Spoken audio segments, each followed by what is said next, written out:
Amigos de Miedo al Misterio, bienvenidos a un nuevo capítulo de su podcast de terror y misterio favorito. El día de hoy tenemos un extraño reporte policial de Perú. Este reporte lo vi en Facebook mediante un post el cual agradece a Wiki Creepypasta. Es una de las páginas que ahora último estoy soliendo visitar porque trae muy buen contenido. Así que este creepypasta relato fue extraído de allí y es muy llamativo y les va a gustar, sobre todo a quienes somos de Perú. Ya sabes que puedes seguirnos por YouTube, Facebook, Instagram y TikTok para que puedas ver nuestros casos o relatos, escucharlos por las noches con las luces apagadas y estando solo. Puedes hacerlo también por Spotify, nos encuentras como Miedo al Misterio. Ya somos más de 50,000 oyentes en la plataforma y quiero agradecerles por la gran acogida que ha tenido el podcast. Sin más que mencionar, vamos a este relato llamado Un extraño reporte policial. En 1984, yo tenía apenas 10 años y mi padre era un importante oficial de la hoy desaparecida Policía de Investigaciones del Perú. Un verano, mi familia y yo fuimos a visitarlo a la ciudad de Ica, donde estaba destacado. Fueron unas vacaciones felices, pero lo que nunca pude quitarme de la mente es una experiencia tan extraña a la cual deseo firmemente encontrar una explicación y que comparto ahora con todos ustedes. Eran los años de la lucha interna en mi país y no era raro que mi padre pasase largas noches trabajando cada vez que ocurría un atentado terrorista en su jurisdicción. Una noche de esas, mi padre nos hizo saber que no llegaría sino hasta muy tarde. Mi madre y mis hermanos mayores acudieron a un compromiso ineludible, teniendo que quedarme yo solo en la inmensa casa en la que me encontraba en el centro de la ciudad. Era una noche tensa. En la oscuridad de la noche se dejaban oír lejanas explosiones de ataques de sendero luminoso en las afueras de la ciudad. Los policías encargados de la custodia de la casa en que mi padre vivía, prudentemente, salieron a los exteriores, anticipándose a cualquier eventualidad, dejándome totalmente solo. Casi de inmediato, las luces se fueron. Era un apagón provocado por un atentado. A pesar de la zozobra de la población, yo era apenas un niño. Me preocupaba más por qué hacer para no aburrirme. Es así que fui al estudio de mi padre a ver qué podía encontrar para leer. Siempre me gustó la lectura, así que comencé a hurgar en medio de toda la ruma de papeles que se hallaban esparcidos sobre su escritorio.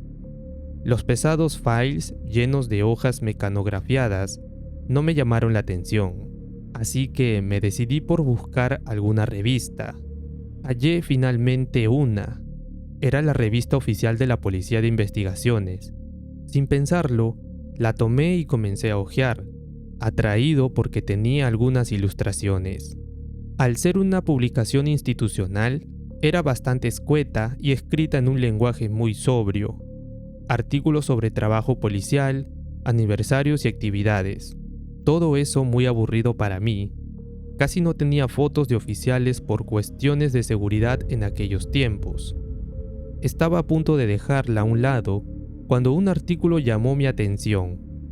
Lo que leí en esas únicas 2 páginas me ha tenido intranquilo desde entonces y aún deseo algún día saber toda la verdad de ese suceso.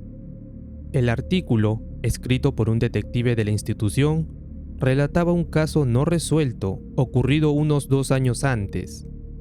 Sucedió en 1982.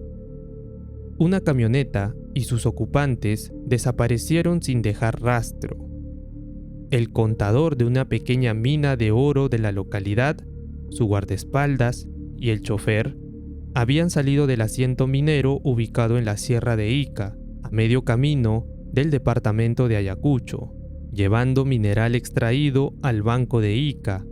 Lo cambiaron por efectivo para pagar a los mineros, y al regresar de vuelta a la mina, simplemente se habían esfumado. El oficial que escribía el artículo explicaba que él había sido el responsable de la investigación en aquella época y comentaba a continuación las sospechas iniciales. Podría tratarse de un robo efectuado por delincuentes comunes, un asalto por parte de terroristas o simplemente los desaparecidos se habían puesto de acuerdo para hacerse humo con el dinero. Lo que relataba el oficial a continuación, prefiero redactarlo tal como lo recuerdo. Tras 7 días de infructuosas investigaciones, no se pudo descubrir ni a los responsables, ni al móvil del ilícito. A pesar de que el caso tuvo amplia repercusión en los medios de prensa de la localidad, el personal policial no pudo lograr pista alguna. Ampliada la búsqueda a nivel nacional, los resultados también fueron infructuosos. Cuando la investigación estaba a punto de ser abandonada, la orden dada por la superioridad para resolver el caso, en la sospecha que el robo podría haber sido cometido por elementos subversivos para utilizar el dinero robado en su accionar delictivo, hizo que me viera en la obligación de retomar el caso, comenzando por seguir la última ruta conocida de la camioneta en busca de pruebas. Junto con un destacamento, partimos de Ica con dirección a Nazca. Al enfilar a la carretera en camino a la sierra, decidí disminuir la velocidad para buscar algún rastro en la misma, y que se pudo haber pasado por alto en las investigaciones criminales preliminares. A la 1:30 de iniciado este tramo, dimos con la camioneta. Unas claras huellas de ruedas nos enfiló hacia el desierto. A unos 600 metros fuera de la carretera, encontramos el vehículo y sus ocupantes. La camioneta estaba detenida y con el capó abierto, suponiéndose que sufrió algún desperfecto eléctrico, dado que los cables de la batería estaban sueltos. El chofer estaba muerto y tendido frente a la camioneta, y portaba aún una llave de tuercas en la mano, dando más indicios de que trató de reparar una avería. Casi 100 metros más adentro, en dirección al desierto, se hallaron los cuerpos del contador y el guardaespaldas. Ambos portaban aún en sus manos sus armas, y se comprobó que fueron percutadas en varias ocasiones contra algún agresor. Los cuerpos de los tres mostraban un agujero en medio del pecho que los atravesaba de lado a lado. Los bordes de las heridas estaban cauterizados, como si hubiesen sido hechas con algún tipo de calor intenso o descarga eléctrica. Dentro del vehículo se halló íntegro el dinero del pago de los mineros. A ninguno de los occisos le faltaba tampoco nada de sus pertenencias personales. Un minucioso examen del lugar del crimen no permitió encontrar el más mínimo rastro o huella de los responsables. Solo se encontraron las huellas de los occisos y su vehículo. Los relojes de los tres estaban detenidos a las 11:25 de la mañana del día que desaparecieron. Una vez recogidos los cuerpos y las pruebas, fueron derivados a la División de Investigación Criminal. El médico legista informó que la causa de las muertes fue producto de una fuerte descarga eléctrica, similar a un rayo. El artículo del oficial terminaba explicando que, una vez iniciada esa parte de la investigación, el caso le fue retirado de sus manos. Imagino que fue porque creaba más enigmas que respuestas. Igualmente, el policía trataba de dar una explicación a las conjeturas que el caso le planteaba desde su óptica policial. ¿Por qué no se llevaron el dinero? Si no era un robo, ¿cuál fue el motivo? ¿A qué le dispararon los fallecidos? ¿Qué los hizo salirse tanto del camino y entrar en el desierto?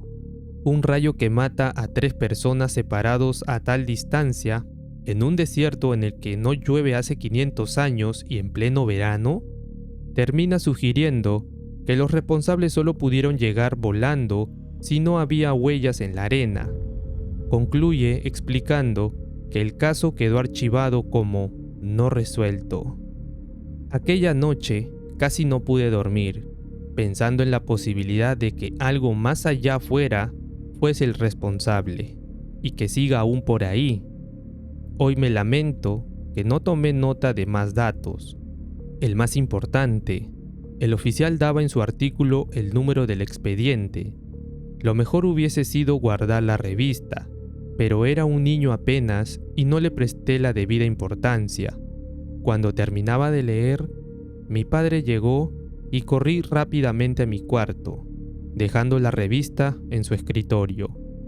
Papá no era nada estricto, pero sí muy celoso con las cosas de su trabajo. En ese tiempo, pasaban cosas muy terribles. Pasados varios años, ya con 17 años, le comenté a mi padre lo que había leído. Él no recordaba haber visto la revista, pero sí me aseguró algo, que en aquella época jamás un policía se hubiese atrevido a escribir un artículo fantástico en esa revista, y también que jamás hubiesen permitido sus superiores tal cosa. Si lo leíste ahí, es que tenía información veraz, me explicó con simpleza. Han pasado los años y no me quito de la cabeza esa historia. Alguna vez quise buscar ese expediente. Tengo aún familiares en la policía y pensé que sería fácil. Lo único que pude averiguar fue que lo más probable es que esté enterrado bajo miles de otros expedientes policiales de la época de la guerra interna, y por lo tanto, no verá la luz en mucho tiempo. Hubo excesos de ambas partes en aquellos tiempos. Investigando por mi cuenta, pude hablar con muchas personas que viajan constantemente por esa ruta de la carretera. Todos alegan que prefieren cruzar a toda velocidad porque ahí pasan cosas muy raras. En otra ocasión, hice amistad con una chica de un grupo de estudios de lo místico que frecuenta la zona en ciertas ocasiones. Es un lugar especial, fue lo único que le pude sacar a ella y a sus compañeros. Un amigo del colegio, hoy oficial de la Fuerza Aérea, me contó en una ocasión que, al hacer vuelos de instrucción en la zona, se topaban con naves que volaban más alto y más rápido que ellos. Como adicional, les contaré que la zona también presenta dibujos similares a las famosas líneas de Nazca.